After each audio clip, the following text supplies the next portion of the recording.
Welcome to the BackOps Podcast. I'm your host, Mika Lepisto. My focus on this show is to highlight what happens behind the scenes driving success and the people who are doing just that. Today, I have Paul Baterina with me, the man in charge of SEO for Revolve, luxury fashion e-com. Welcome, Paul. Happy to have you here. Likewise. Thanks. Fun fact, the office that you see behind him, Paul built from scratch as, what would you call that, a man shed? Yeah. Man cave, office shed.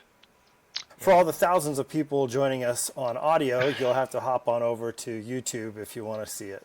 What made you decide to build the shed? I looked online and there's all these pre-built sheds going for 30 grand, 40 grand. That's not even including the electrical work. So I figured, you know what, maybe I could just build this on my own. Because if you go to Home Depot, they have those pre-built sheds. And they were going for $5,000, $6,000. And so I broke down the numbers and I said, okay, Home Depot, they're going to come in, set up the shed. Now it's up to me to do the drywall, insulation, the floors. I figured, let me just YouTube this and see if I can actually do this. Mind you, I've never built anything in my entire life. I did get help from my fiance's dad. And my fiance too, she helped me as well. But when I broke down the numbers, I probably spent $10,000. So basically I'm saving myself $20,000. Before having this shed, I was in the garage, just a complete mess. Obviously, there's a lot of imperfections. Like you could see that little kind of mark over there. But at the end of the day, you know what? I did that.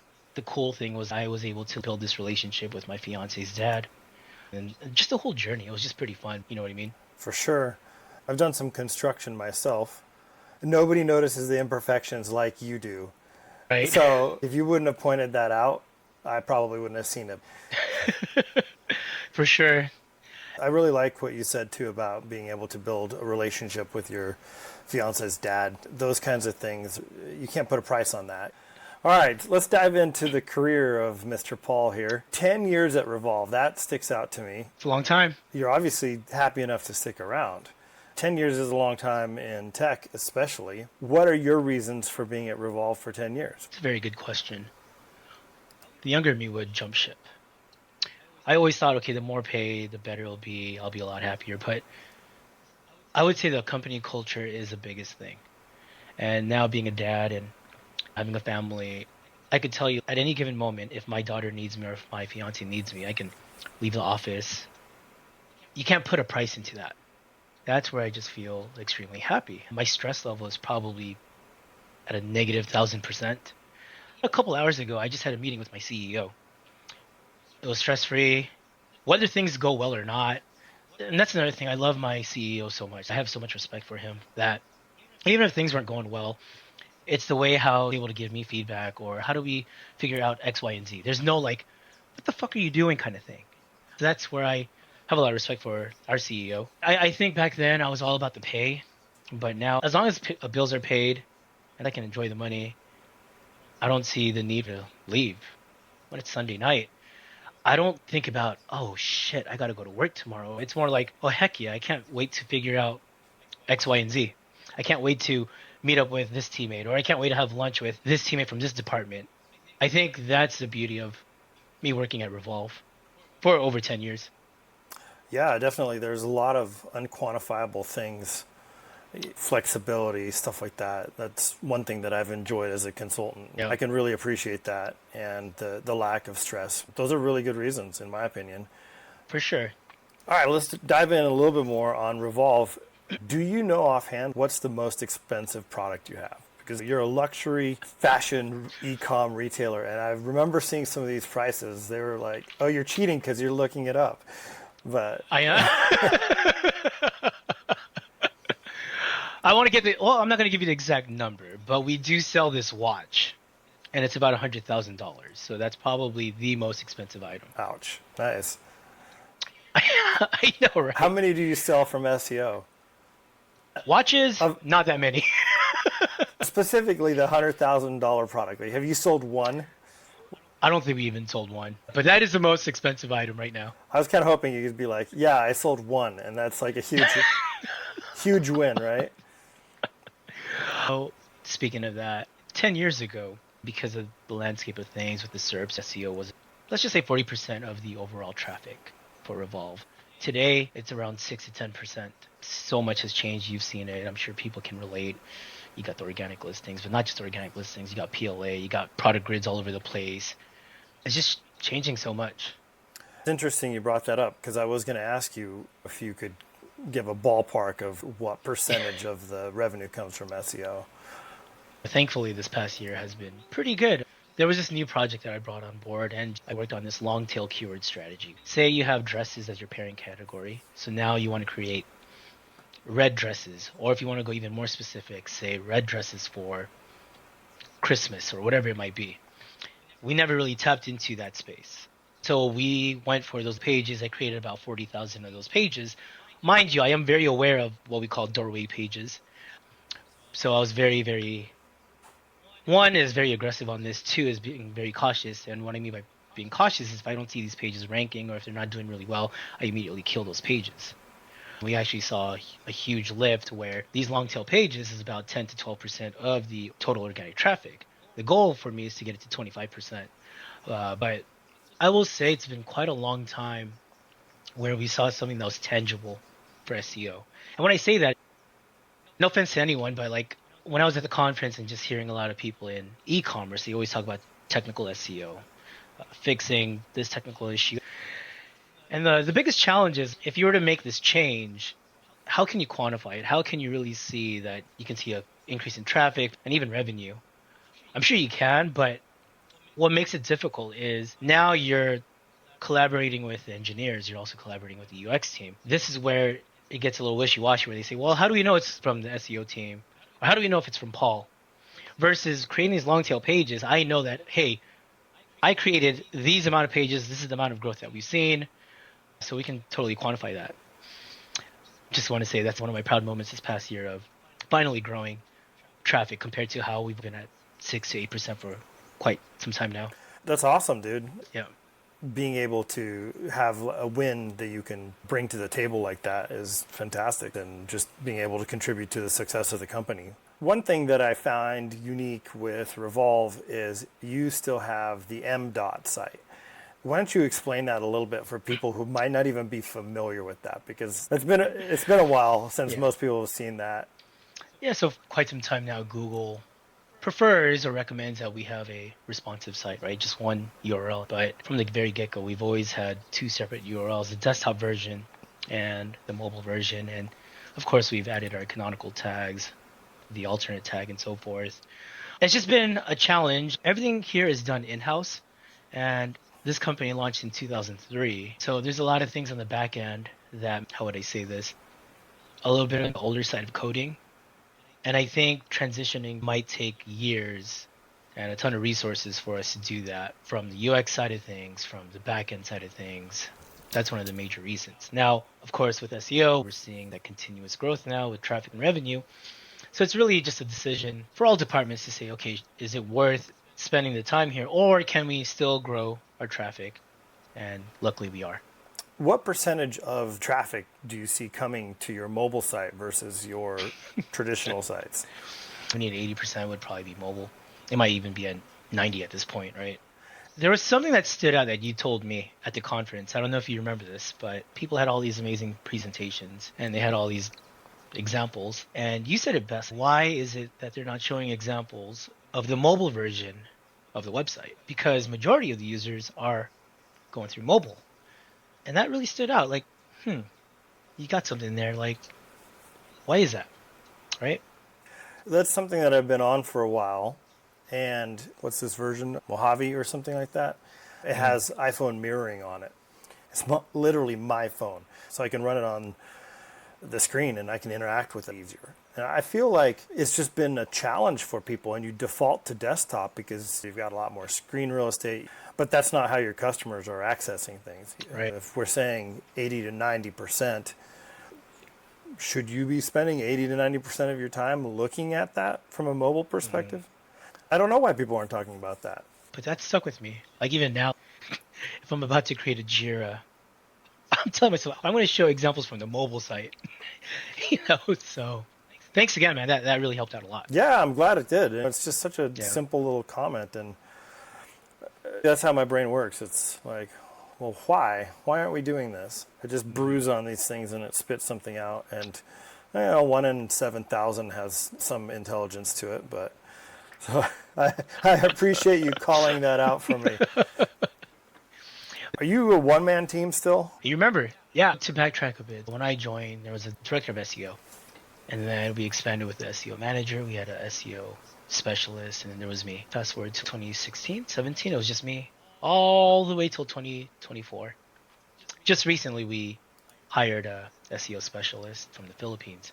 I think that's a beauty now where companies that are remote, you get so much talent from all over the world. That's pretty cool. Simultaneously, I also think that becomes a bit more challenging for those here in the US that want to find a job. It just seems like the stakes are high, competition's more steep with that, but just something that I've noticed. Want to hear your thoughts on that too. Yeah, that's an interesting discussion. I really appreciate you saying that it opens up the talent pool.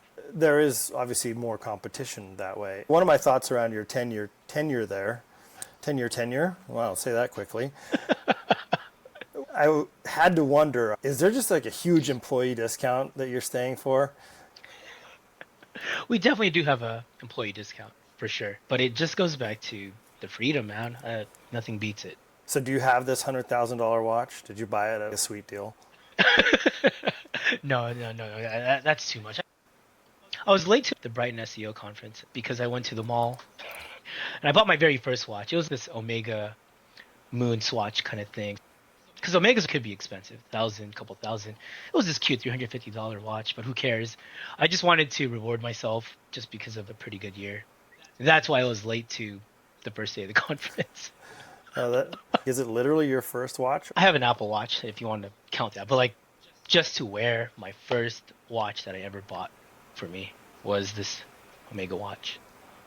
I had a Folex I bought from some guy in New York, just like in the movies. He opens his jacket, like, do you want to buy a watch? He's got watches hanging on both sides. It was like $40 back in late 90s maybe. I had that watch for like 20 years. I wish I still had it actually. So going back, now you've got one person on your SEO team that reports to you. What support do you have from other teams? Yeah, I think if it's a site-wide change on Revolve, definitely communication with the project managers, especially on the UX side of the team. Business intelligence, I spend a lot of time with just because we want to make sure, not just from an SEO perspective, how does it impact the user behavior, returning customers? Does it also give this long-term effect? Are we retaining, are we protecting the Revolve voice? All of that. And also just looking at bounce rate. That's ultimately the goal, to see if we have a much improved bounce rate, time on site, conversion rate is something that we also look at as well. Of course, there are things in SEO where you can just pull it from GA4. You can look into Search Console, but we do have our own internal analytics. We use PageTrack and Business Intelligence. They use their own crazy math equations to figure things out. They let us know based on the data that they see whether or not this is something that we can do at scale, or if it actually works. Can we do a site rollout with it? Then going back to the UX side of things, same thing with the project manager. Just an example, we know that having breadcrumbs is ideally best practices, or it could help, but can having breadcrumbs, especially for mobile, because if it's at the top, it's going to push down the products a little bit lower on the product listing pages. Can that affect conversion rate? Can that affect the user behavior? Before even considering, do we just do a full rollout? We have to test this out first from the UX side of things. Should we put the breadcrumbs at the top? Should we change the layout of the breadcrumbs? Should the font change? Or if you notice on Apple, the breadcrumbs is actually at the bottom. Okay, maybe if it's going to help SEO, but at the same time, can we maintain the overall user experience? Maybe that might be better. So that's just an example. Definitely a lot of communication with the engineers, UX, and business intelligence team. How would you describe the size of your design, UX, dev team? Sure.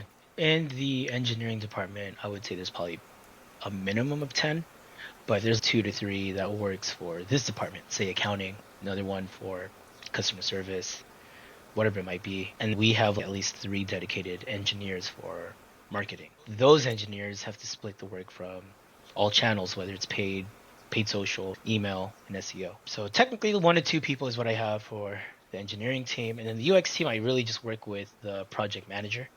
And then business intelligence, they also have a team of 10, and UX team also has a team of 10 or more.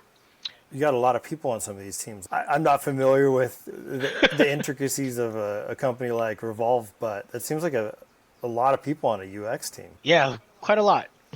We have desktop and mobile, we got the app, we have someone working on accessibility. It's pretty big. We have about 1,300 employees. When I first joined, it was about 120 people. So we definitely expanded in the last 10 years. That's like 10x in 10 years as far as headcount goes. Yeah. I didn't hear you say a CRO. Do you not have a dedicated CRO on your team? We do not. No, but I think that just goes back to, I guess, business intelligence would help us out with that. I know UX, they work on heat maps and whatnot, but I don't really spend much time on it. Although I should. And I think I will. Gotta expand the skill set somehow. Yeah, definitely. I've suggested to a lot of people is just look at stuff. Look at the friction. How would you use that website? I'd like to ask you some questions about what it's like working in-house in this type of environment. What would you say is the biggest challenge that you have? I think over the past years, our hands get a little handcuffed, and with the right reason. I think a lot of SEOs come in with these are best practices, is what we should do. But you have to meet, I don't know if it's halfway, but brand will always come first. Protection of the brand. And there's just times where whatever methodology you might have, especially if we just think of the fundamental of SEO, it just might not make sense to the company or other departments. So you're going to have to take a step back and think, okay, how can I be a little bit more creative here? And how can I collaborate with, I don't know, the VP of PR or with this person, especially if you want to get links, if you want to do some type of outreach, or how do you optimize better for your GMB? You can't just go in there and just do X, Y, and Z. You have to collaborate with every other department.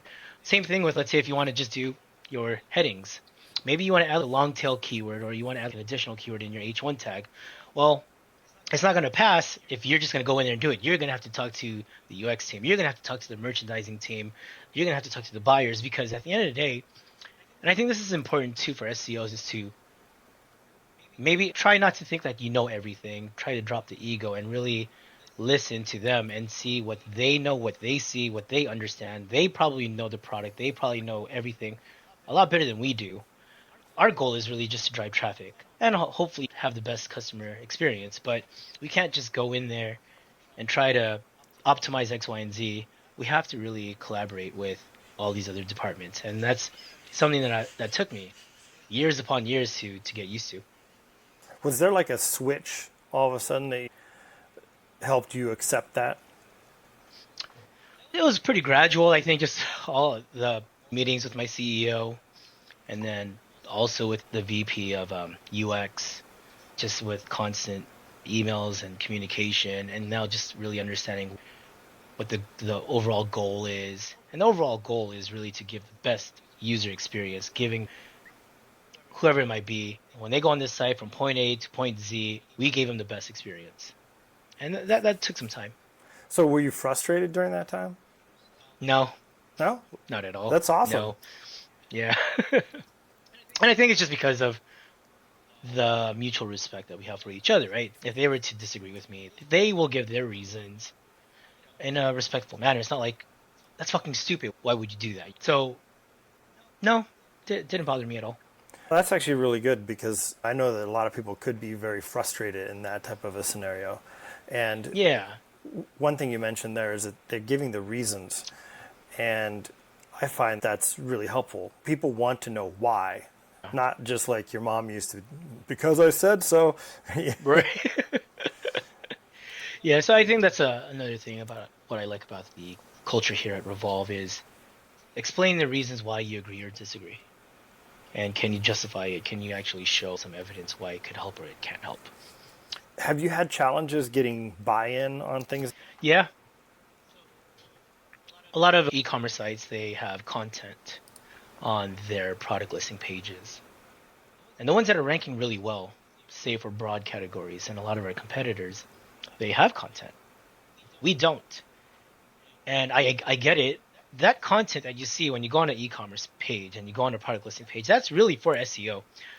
Unless someone can really say they're actually going to read that paragraph that's going to say, you're now shopping for dresses, for midi, maxi, mini dresses, blah, blah, blah, blah, blah, blah. Shop now. And then you have all the products, right? The product grid. I just feel like you're squeezing in additional long tail keywords. I think that's what the intent is. So Google can read it and understand the context of it.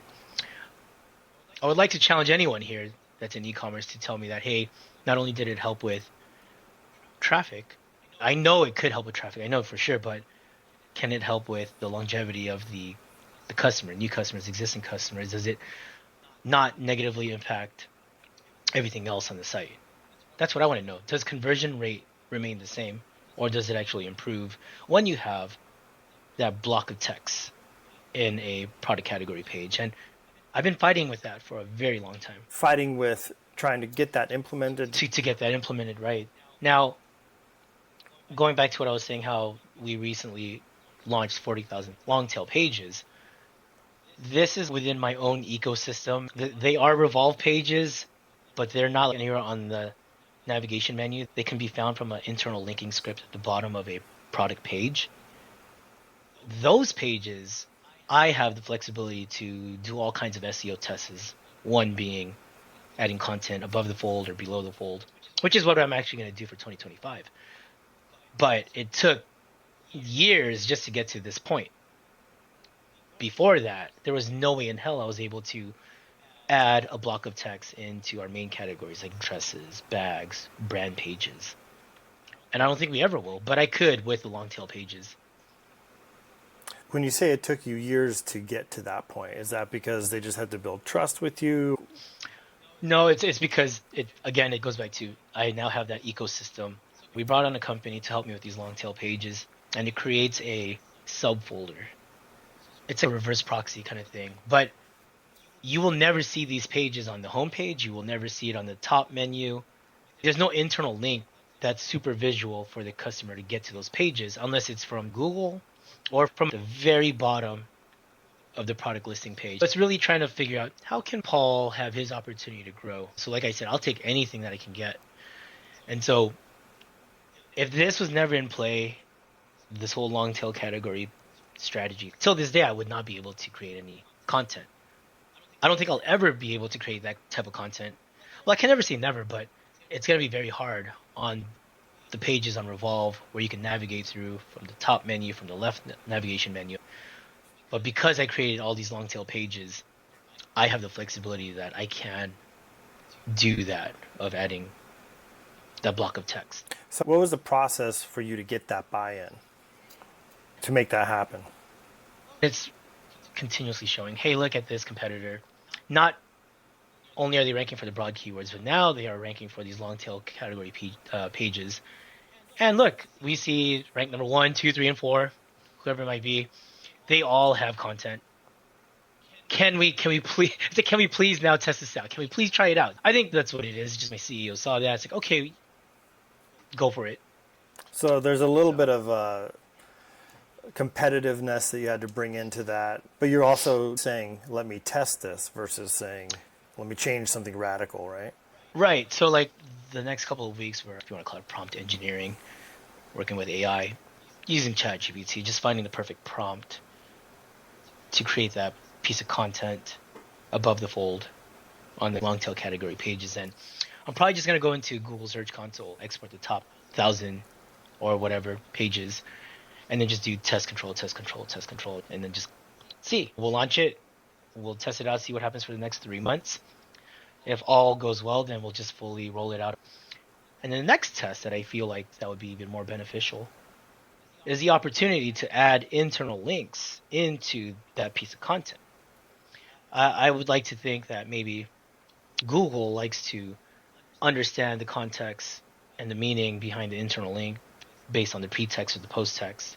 Let's say if there's a sentence saying, these dresses from X brand, blah, blah, blah, blah. Now that gives a signal to Google saying that there's a correlation of this dress to this brand because they saw it in the text. There's an internal link now going to that page, but that's the second layer that I want to add on, assuming that having content first, strictly just content, works. My gut tells me it's going to work, but I think that just comes with the right prompt. I know some might argue, why don't you just have a writer do it? But I feel like with e-commerce, there's more of the use of AI. And especially if you have a site that's super authoritative like Revolve, you can use AI to do things at scale. And because we have 40,000 pages to test, well, 20,000 of those pages will have the content or whatever the top pages might be. I just feel like to do it at a fast rate and to see some results, we would have to use ChatGPT or some other LLM. There's a couple points there. I believe it was Walmart that is using AI for a lot of their product descriptions, and it doesn't seem to have hurt them. So that might be somewhere to take a look. I think that you're right, having a strong brand, and is the content valuable for users, not just for SEO? That's what I'd probably be looking at myself there. Also with internal linking, I do agree with your position that having what's around the link matters maybe even more than just the link anchor text. I've spoken to a couple people who use that with link building tactics as well, where they're not trying to shove a keyword in the link. They're really just trying to get their brand mentioned in the right context. Yep. One thing you mentioned a couple times here is testing. How much time do you spend testing things? On the category strategy, there is no testing. It's me just going really fast and seeing what sticks. If something's not sticking, I just kill the page.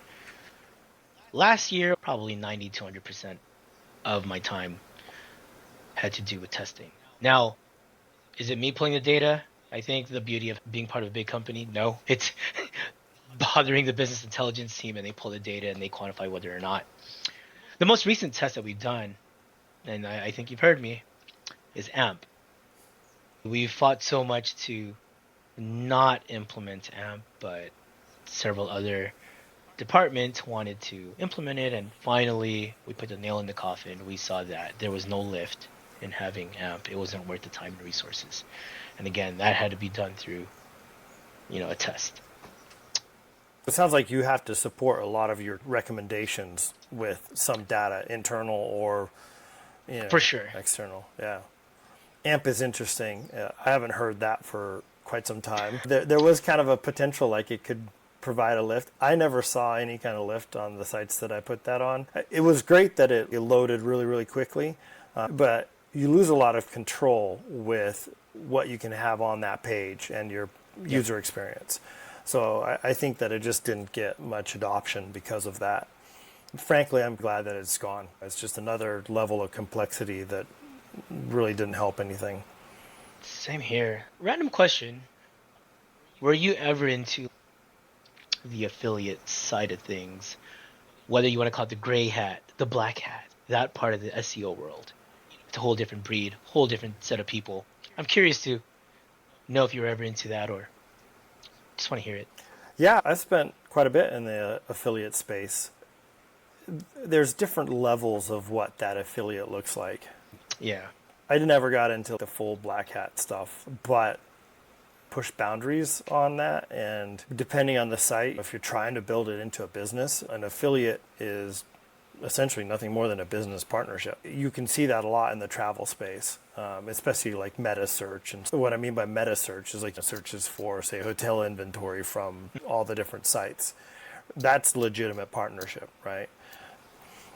And some affiliates, we're seeing it now in Reddit. People are manipulating Reddit because it's showing up in search, and it's basically just another method of spamming. So, yeah, I'm pretty familiar with how that space works, just never got into the fully black stuff. First of all, it's just not that rewarding, and I'm not motivated purely by money. If I was, I'd probably be Reddit spamming right now. It's hard to create something with the mindset that it's okay if that gets pulled out from under the rug because I'm just going to do it again in a different way. Speaking of black hat, you were a link builder for Revolve. Wow, okay, that's full circle. Were you in SEO before? I was in SEO before. I'll tell you. So I went to Cal State Long Beach and I got a degree in communication. And I literally just got a degree just to make my parents happy, especially my dad, rest in peace, because I'm the first person in the family to have a degree. And after I graduated, I didn't know what the fuck I was gonna do. All I did was play video games, specifically this game called League of Legends. I played that all the way to like 6 in the morning every day, and it got my girlfriend, my fiance now, concerned. You know, like, well, what does the future hold? I just felt like I was useless. What am I doing? I got desperate and I literally typed in how do I make money online. That led me to the Warrior Forum. All the information was there and I was asking all kinds of questions, questioning everything and just testing out websites. That's why I asked you earlier if you were into affiliate, because that's how I got into it, is creating blogs, whether I'm monetizing from AdSense or Amazon. It was the best way of me learning SEO. And then a good friend of mine from school knew that I got into SEO, and that's where he told me there was a position opening up for Revolve. And it was a link builder position. I never built links in my entire life, but that entire role as a link builder at Revolve, all I did at that time was disavowing links. And either I was sending out emails saying, hey, could you remove a link? Or if they would not respond after, I don't know, 3 weeks or so, after 2 or 3 follow-up emails, I'll just put into a disavow list. That was my entire role as a link builder at Revolve. That's awesome. That's, I think, the first time I've ever heard that a link builder was actually a link destroyer. I think you need to change your title there. I know. And then that was it. And after that, it was just learning more about technical side of things using Google search console.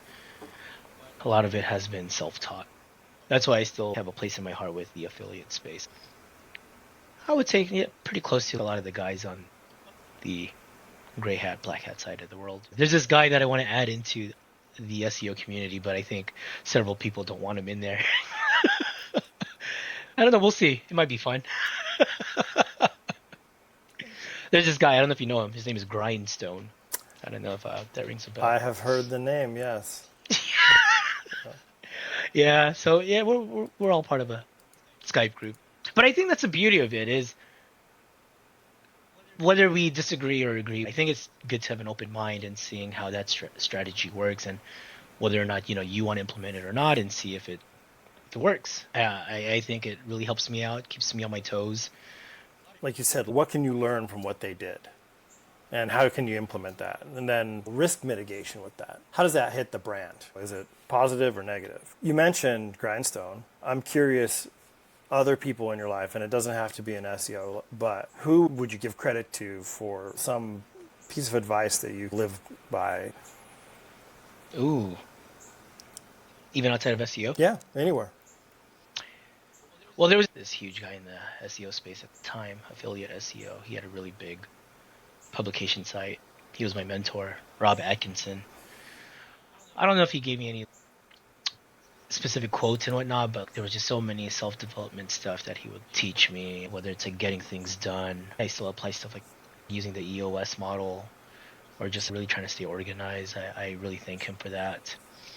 The other person outside of SEO is my best friend. He's a guitar player. He played for numerous artists. His first artist that he ever played for was Nas. And then his most recent gig was with Bruno Mars.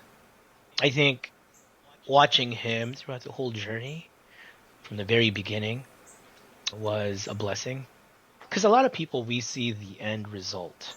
But to see what it takes to get there, to be fucking great at something, that's a lot. I remember I would go to school, and I'll come back, and I'll just see him. He's like practicing night in, night out. But not only was he practicing playing the guitar, it was a smile on his face. It was him appreciating the most boring, in my opinion, the most boring technical scale shit ever. But he would do it for hours and hours. And I'm like, wow, this is fucking amazing. And led to where he is today. But what I got out of that is the mindset. He would always say this. Yes, there's skill involved, but it's 90% is all mindset. That's all it is. And it'll take you fucking far. So it's that positive mindset that he had. And also believing in yourself. Now, some might argue, maybe you're being arrogant or cocky, but I think it's not that. It's just being confident. It's just really just believing in yourself that you can do it. And if you believe in yourself, you're going to do pretty well. So I would give a lot of props to my best friend. His name is Luke. That's pretty cool because I've heard interviews with athletes and when they ask, how did you get to where you're at? And one theme that I hear is they will say, I was just the one that was willing to do the boring work, sit there and just shoot free throws for weeks. They're just refining their skill. And so it's basically just determination and dedication. Mind you, he would have his fun too. We would go to a party together, we would drink, we'll get drunk, we'll get home. I'll go to sleep, and guess what he's doing? He's sobering up, but while he's sobering up, he's playing the guitar again. That's the difference right there. That's when you see, okay, this guy's going to do something fucking great. He's not just saying it. He doesn't even say much. He just keeps his head down. He just does his thing. I think just when you show that skill set, it gives you more opportunities. And then the right place, right person, right thing, right time, all of that just opened up for him. It just felt like yesterday, man, just seeing him playing the guitar at a local coffee shop for free. And then a couple gigs in Hollywood for a couple bucks. And then now playing in front of 100,000 people. It's amazing. I'm really, really happy for him. Yeah, that's a pretty awesome journey. Is there a book, a movie, podcast that has also influenced you in a way like your friend Luke has? Back in 2016, 2015, I would listen to a lot of Joe Rogan podcasts, depending on the person that he would interview. I think that was the beauty, is that he interviewed all sorts of people. It's a large pool, and depending on who it is, and I can't pinpoint the exact person, but there's just little things that they would say like, oh, okay, that would resonate with me. So like the hive mind, or these nuggets that you could pull out by listening to. Yeah, little nuggets, or even that one guy, David Goggins. I'm sure you know who that is. Navy SEAL. He ran ultra marathons, and sometimes while he's running, he would end up at the hospital, and then after they're done with the procedure, he goes back and he's running again. And he just talks about just having that strong mindset. Very interesting stuff. He does a lot of things that I don't think I would ever do, but it's just a cool reminder that it's all about the mindset. I'm curious, how's that manifesting in your daily life now? Yeah, I think it just goes back to how I collaborate with teammates. I don't get pissed off or anything if things don't go my way or whatever I propose, right? And then just waking up in the morning and having this mindset that I'm going to crush it today, no matter what. And then also being a father, maintaining this positive outlook in life. I would say, and knock on wood, I haven't snapped on my daughter. She's 3 years old, and I think just me being very patient with her and just reminding myself of just how grateful, not just me, but we are on this planet, because we have a very short life here, and let's just make the best of it. And I think that's how I want to apply to just everything from work, health, time with family, time with yourself, whatever it might be. Even if it sucks, even if it might be challenging, I think it just goes back to the mindset. You can just make the best of it. That touches close to me. I had cancer, and that's a hard thing to grasp, but it really propelled me to say, you know what, I'm not going to waste my life. And I think people who face certain things, that's a very common change. It's not like I felt like I wasted my life before that. I was always about experience more than money. I've had a great life with all these experiences, and I hope that I continue to do so.